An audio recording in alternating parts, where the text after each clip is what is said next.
Hello, everybody, and welcome to another episode of Hop Takes here on Milwaukee Beer Review. As always, I'm Josh, I'm Ross.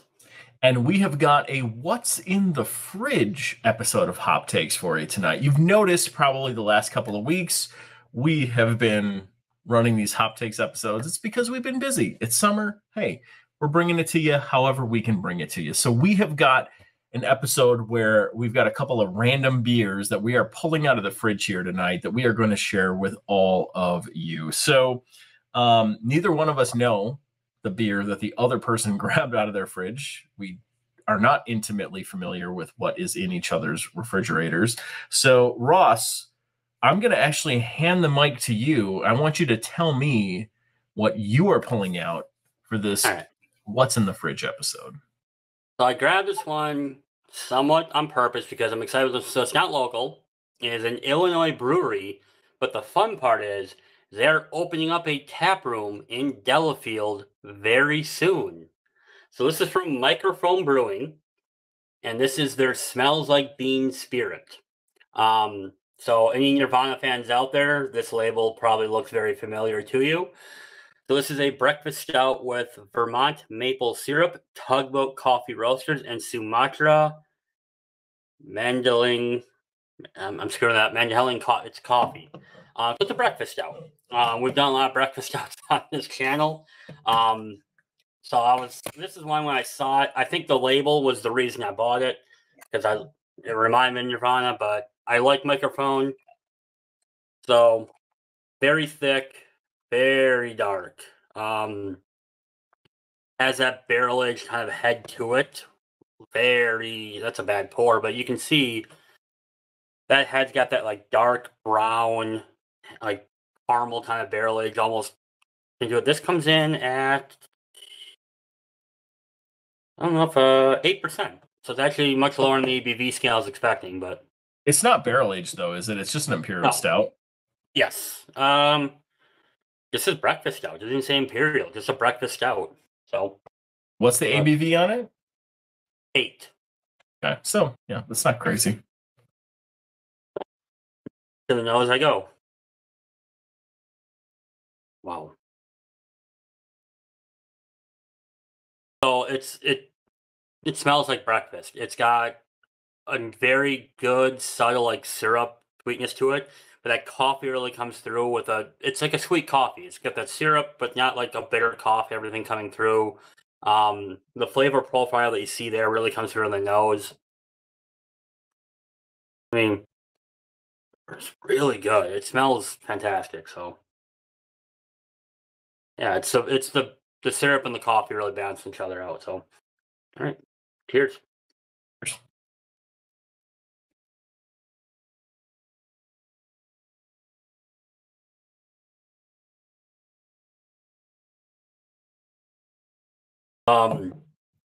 Good bitterness from the coffee, like kind of that black coffee bitterness that comes through, which I really like. And then the syrup like kind of hits you in the back end, and it's got a nice sweet balance kind of back end flavoring to it. Again, we've done a lot of breakfast beers on this channel, a lot of barrel aged ones. I don't know if this stacks up to like, I think the one that we always think about is like booze for breakfast. I don't think it stacks up to that one in my opinion, from like the sweetness standpoint. But the coffee on this is fantastic. It's really, really good. Maybe some of the best coffee flavor I've had on a breakfast stout.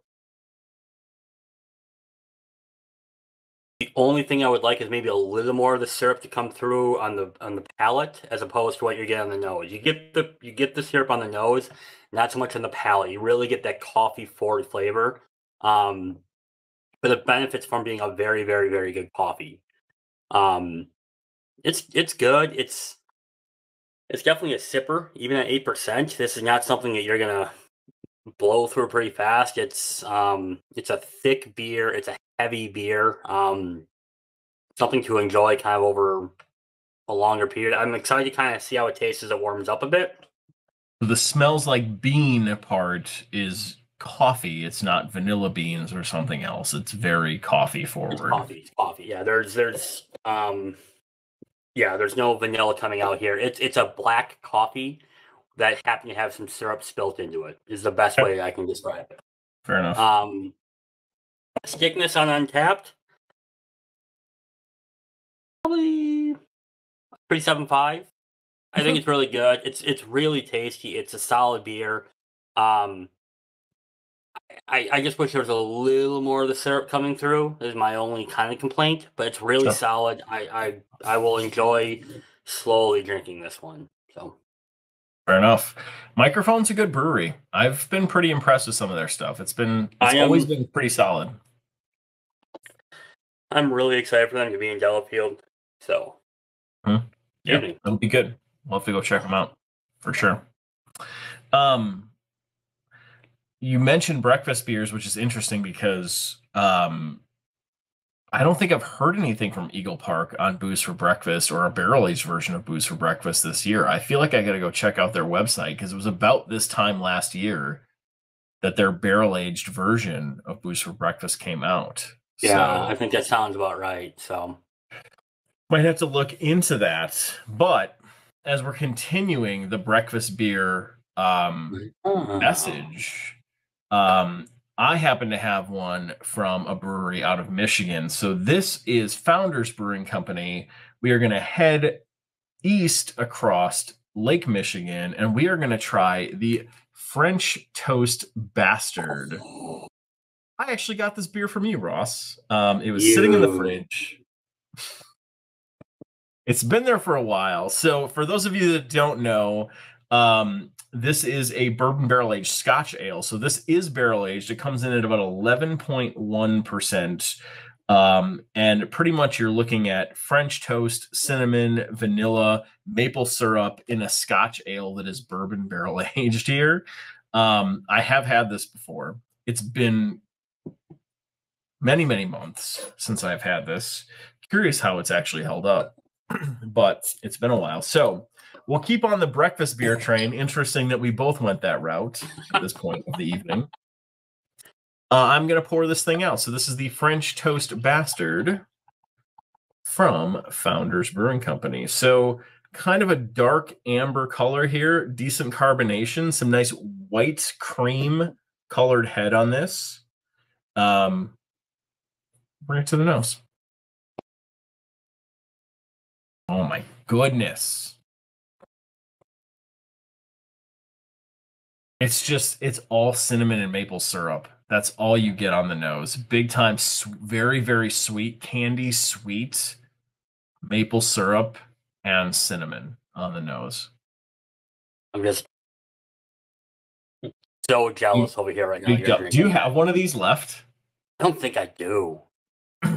This might be the last one in existence. All right. Cheers. Cheers. Oh my God. I mean, maple syrup is the star of this beer. The Scotch ale is definitely buried behind the sweetness of kind of the vanilla maple syrup characters of it.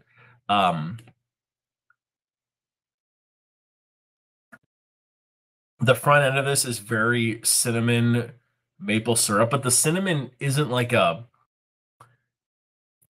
overpowering character to this. The maple syrup is the star, and the cinnamon is kind of a nice like differentiator within the palate. But the Scotch ale is very buried with some of that breakfast sweetness that comes out the front end. Mid palate, the cinnamon actually dissipates through the mid palate, and then out the back, it's maple syrup and a little bit of bourbon and just a very sweet bourbon maple syrup, a little bit of cinnamon character mixed out the back. This is such a good beer.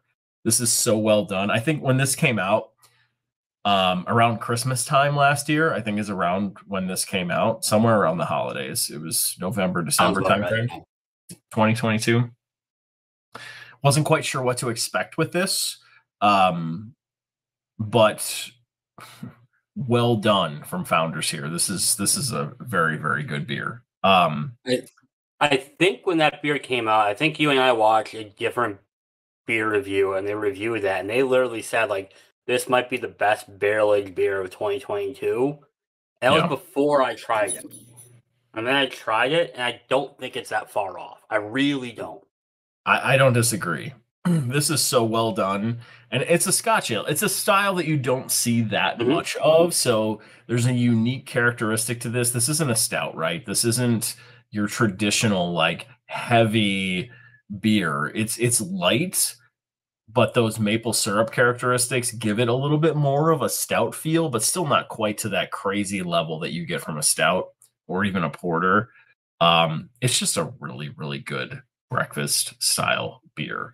Um, Untapped with this thing, French Toast Bastard. I'm actually going 4.25 in July or August, actually, of 2023. It's between 4.25 and a 4.5. It's somewhere in there. I prefer something a little more simple than this if I'm going much higher than that, but this could flirt with a 4.5 very easily. In fact, I think probably the first time I tried this, when it was a little bit fresher, I might have gone that far. I think it's probably somewhere between a 4.25 and a 4.5. I'm going to give it a 4.25 in August of 2023. But it's a darn good beer. Well done, founders. This is a fun ad and variant. So good stuff. Good choice on beer. I like that choice. We did well. Have you done well? I don't know. What are you drinking along with us tonight? We don't know. You'll have to let us know in the comments. If you are still here, check us out on the rest of our social media channels. We are on Untappd. We are on Facebook. We are on Instagram. We are on TikTok. We are also here on YouTube. So make sure you like, comment, and subscribe so we can get all of our quarters added to the arcade machines here in my basement. Thanks for checking out the channel. We're happy to have you here, and we'll see all of you in a future Milwaukee Beer Review episode. Thanks, everyone. Bye-bye.